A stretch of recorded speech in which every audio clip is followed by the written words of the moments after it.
Hello, everyone, and welcome to episode 36 of Form Guru series by MakeForms. I am Pratik, founder of MakeForms, and today we will start taking a look at the results that you collect using your MakeForms forms. Okay, so we are in this form that we were building last time, and now we want to see the results of this form. So, what I will do is that there are multiple entry points. So, the first entry point is when you go on your dashboard. Okay, over there you will see that you have something like this, where it says sources. Next to this is analytics, and then you have this icon that says responses. So the first way to go and check your responses is by clicking this icon. The second one is by clicking the number of responses below your form name. As soon as you do that, you are presented with a table view. So this is one way to go, or else if you are inside the form, here over at the top, you will see something called as result. So you can click this and also get into the results tab. So these are three entry points for your result tab. Okay. So now let's see what all things do we have. So you can see the first column is the date and time in which this response was captured. The second one is the source link. So if you have created multiple sources, then you will see the source through which this particular response is captured. If you want to know more about sources, then see the last episode that I did, like a couple of episodes in the last week. Over there, we did a detailed overview of these sources inside MakeForms. And from here till here, these are all the fields that we had. And then in the last column, you have the actions. So if you have more number of fields, then in that case, we have a scroll bar below. We can check this on some of our other forms, let's say this one. So in this field form, we have multiple fields. So I can scroll through this. Okay, but all these X things will be static. So now let's go into this one where we have six responses. Okay. So this is all about the things that you have in the table. Let's start by clicking on each one of them. So over here we have a drop down. So here it says spam. So when you click on spam, it will load all the responses that you have marked as spam. But before that, let's see how you can mark a response as spam.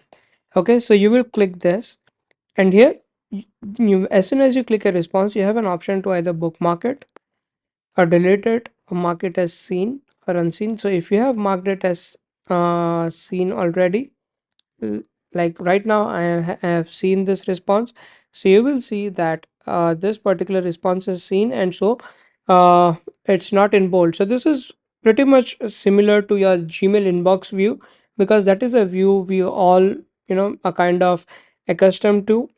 So now what I can do is, as soon as I click this, it gives me an option to mark it as unseen. If I will click it again, it will give me an option to mark it as seen. I can also mark this response as spam, and as soon as I do spam, it will be moved into the spam folder. So you can see that now this particular response is in our spam. Similarly, you can mark things as favorite, and now when you mark them as favorite and you click start, so you will see all the responses that are marked as start. Then if you click on unstart, then all the responses that you have not marked as favorite, and then you have seen and unseen. And click on all. We'll go into the spam box, and now we will just open this. So all those controls that you get at the top, you also get them over here at the bottom of each response. Okay, so you can just mark this as not spam, and as soon as you mark this as not spam, it will take a couple of seconds and then it will be moved into your inbox. I will refresh this inbox, and we can see that our response, which was previously marked as spam, it's now in our inbox. Over here, you've got one control that is to delete this response, another one to mark this as seen and unseen. Then you have a third one that says download. So when you click this download, it will download it as a CSV. Okay, and then if you want to print this response, then you hit print and it will go ahead and it will save it as a, you can save it as a PDF or you can print through your printer. Now when you open an individual response, there is multiple things that you can do. You can switch through responses by using the top arrow key. Okay, what you can do is that you can click this. Okay, and you can add tags. So I will click on add tag. I will create a new tag, let's say internal, and I will add this. Okay, now this tag is loaded. I'll select it and apply. The next thing that we will now do is filter by tags. So I will click on internal, apply this filter. So only those responses which are tagged as in the as internal will be displayed over here. You can also go in and then you can click this. You can see that the internal tag is selected. You can click this, apply. So now the internal tag which we have applied, it will be removed. I will filter this. I will clear my tags and you can see that I am able to see all the responses. You can also add your tag by clicking this, apply. So there are multiple ways of doing the same thing. If you want to do like apply the tags or like do the actions over multiple responses, then you will select the responses and then go ahead and apply the tags, or you can export the selected ones. You can bulk mark something as spam, bulk mark unseen, seen, and then this is a refresh button. So if you are expecting a lot of submissions like live submissions and you want to refresh them in real time, then you will use the refresh thing. Then you can also search. So for example, I want to search for Pratik. I will search and then you have to hit enter.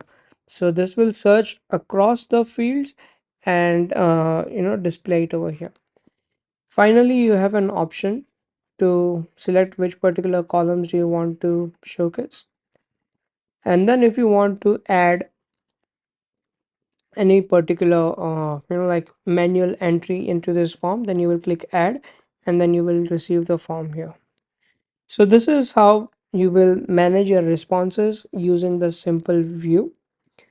We also have two other views, the summary view and the BI view. So let's take a look at the summary view. So this basically also gives you the analytics, like how many views did your form have, like how many submissions did you have, how many of them were unique views, and what was the average interaction time on the form. And then if you, as the name suggests, the summary view basically gives you the summary, so you will have the charts like and graphs. So this is how you have a summary view. And then there is another view called BI view. So here you can create pivot tables, but like to run this pivot table, we need a little bit of more data. I'll try to run a pivot table over here. So let's say when you turn the pivot table on, and let's add do book type. So here it does like, okay, the five people have selected paperback and one has digital. Then how many people are looking for shipping? So you can just add this. So what it will do is that it will kind of cascade the fields. Then you also have, let's say I do color price, so it does a total of all these things. So this is how you can actually create a pivot view and kind of use the business intelligence view. I will do one more episode specifically on the BI view where we have much more sizable data. So I think that's it. This is how you will work with all the responses in your make forms. I think that's it for today. And as always, I'll keep on asking you to please give me feedback and please let me know what kind of forms are you trying to create. This is our sixth week, and like we are just doing one video per day, and I'm really excited about this entire journey. And as always, please like, share, subscribe. Take care, guys. Pratik here from Make Forms. Thank you.